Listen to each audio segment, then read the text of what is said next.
This video is brought to you by Miniature Market. Thousands of board games, miniatures, and paints, discount prices at miniaturemarket.com.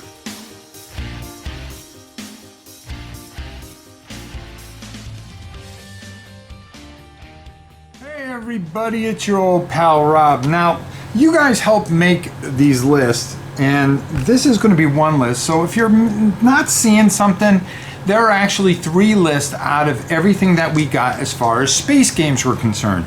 We got spacecraft top 10.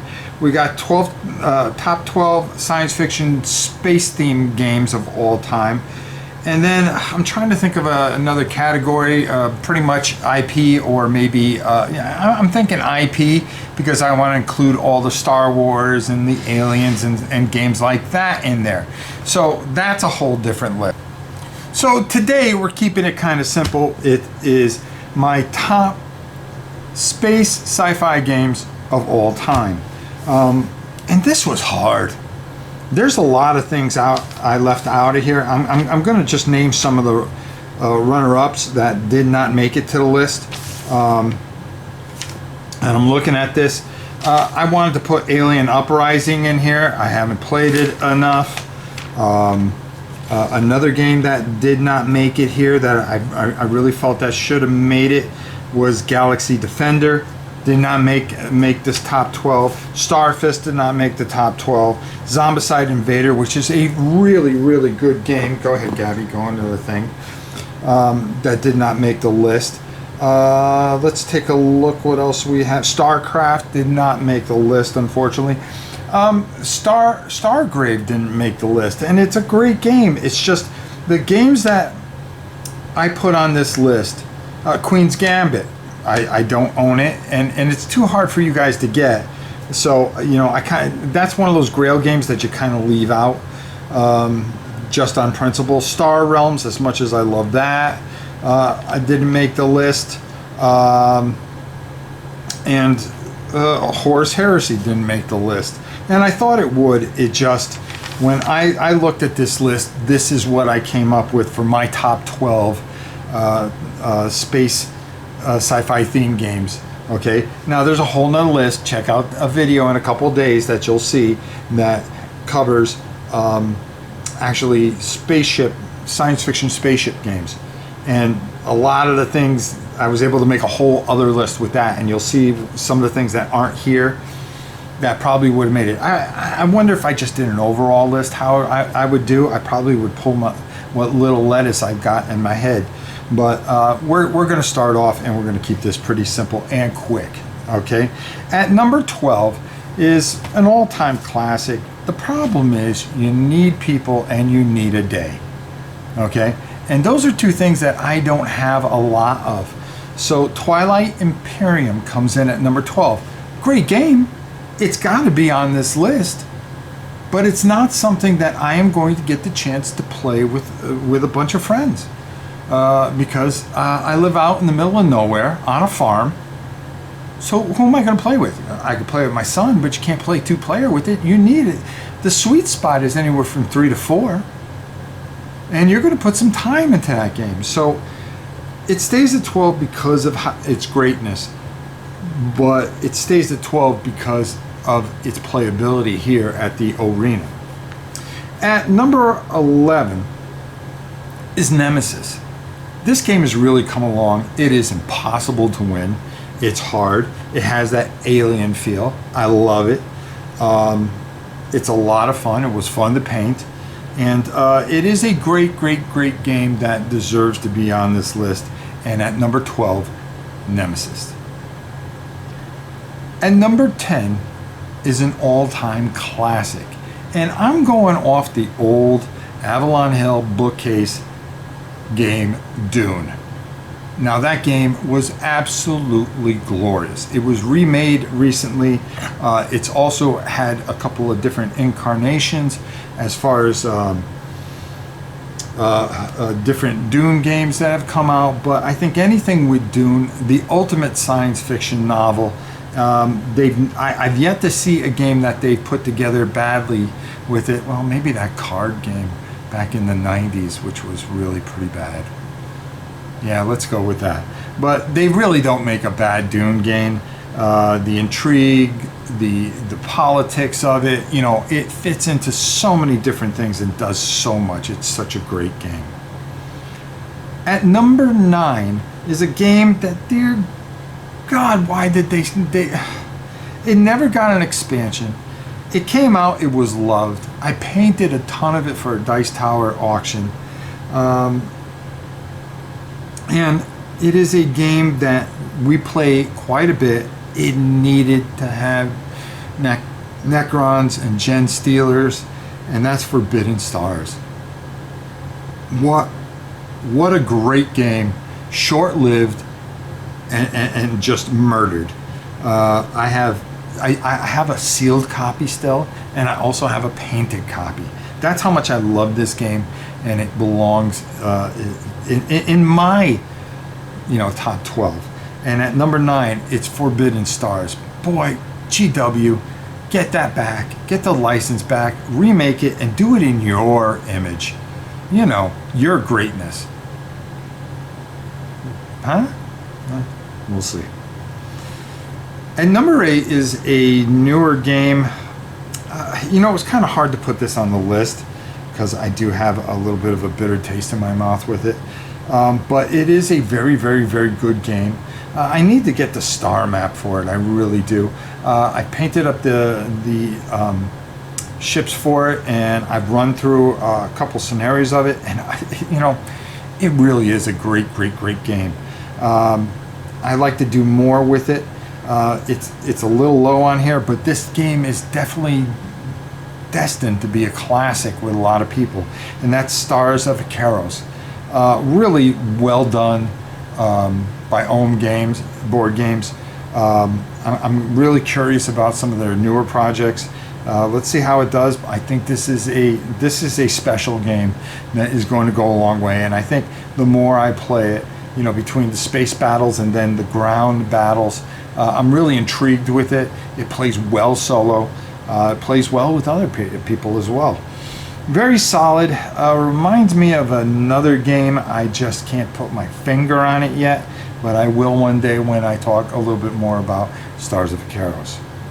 At number 7 is a game that I really suggest that you check out. It is really amazing because of the scenery, the feel you get from it, the theme, that Galaxy of the Guardian type of feel, that you are a group of just drifters and running around getting yourself in trouble trying to do certain missions, but also have a heroic side to you.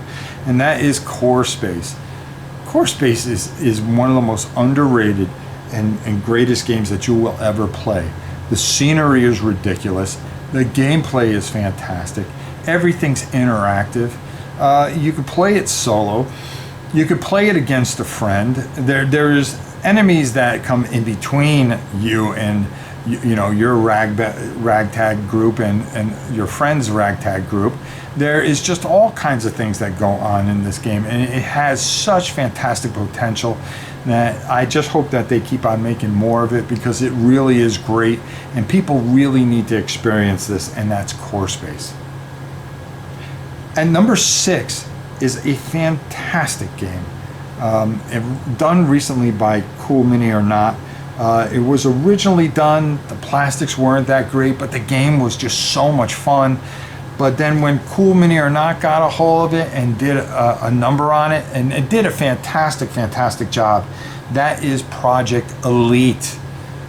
You are just racing against time trying to get your turn in, and you realize that it has this real life feel to it, that you are just, you know, if you're in battle, you've got to make quick decisions, and that's what this game's about. Okay, we got to move this here, and the timer's going.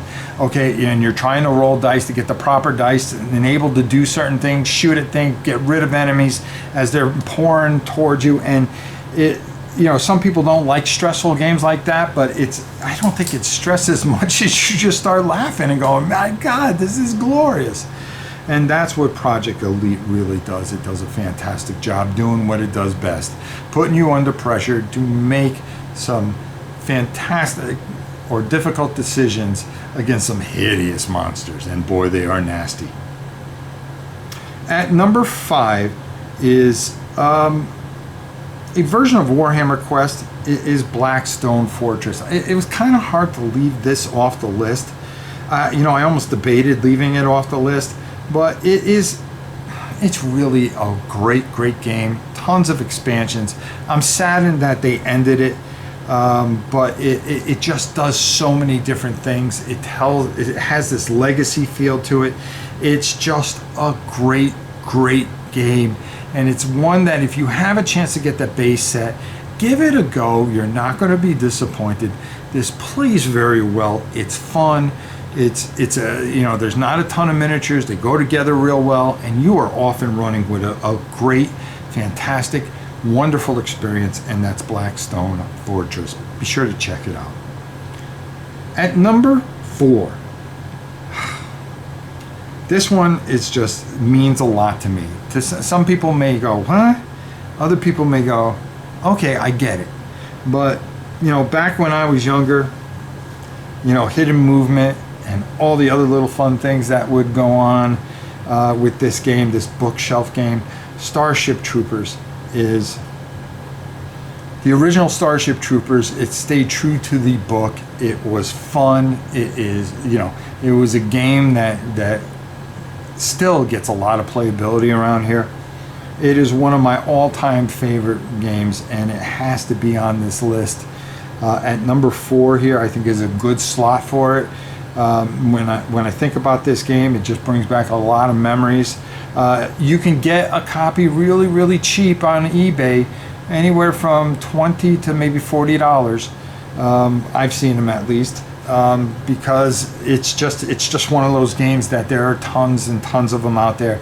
Get yourself a copy of this. Experience it for yourself. You're not going to be disappointed. Yes, it's antiquated, but it is just one of those games that it doesn't matter what it looks like. It's the theme, it's the experience, and it's just plain fun. So Starship Troopers at number 4. And number 3 is an all-time favorite. I wish they'd redo it. I wish they'd do the expansions for it. But you have to put Space Hulk on this list. Space Hulk, the ultimate kind of space dungeon crawl. But you're going to get slaughtered. The Gene Stealers are nasty. You're in small corridors. You're hoping and praying that your Terminator armor holds up. And if it does, hey, you're in luck. If not, guess what? It's over, folks, and it's over quick. A game, it's either hit or die. It's as simple as that. And at number 3, Space Hulk. To get the most out of this game, and it plays fantastic solo. Ricky Royal did probably one of the greatest videos of all time of it. He saw my video and said, I'm going to do that. A couple better, and he did, because he's Ricky Royal. Just a great game, Zaya. If you can get your hands on it, you can usually find it on Amazon. I really suggest this. This is an all-time great game and deserves to be in your collection, and I highly suggest it. So if you get the chance, run out, pick it up. And get the expansions with it. You're not going to be disappointed. The quality, the gameplay, everything, it is a giant sandbox of just glorious fun, and it's one of my favorite games of all time. It has to be on this list at number 2. But my number one, yeah, Kabuki, you guessed it. It has to be Space Empires. Space Empires is special, not only for what it looks like is going to be a complicated game. You get that game sheet in front of you and you look at it and you go, oh my God, how am I going to figure out all this budget stuff and everything like that? And once you do it once, it is the easiest thing in the world to do. It plays fantastic solo.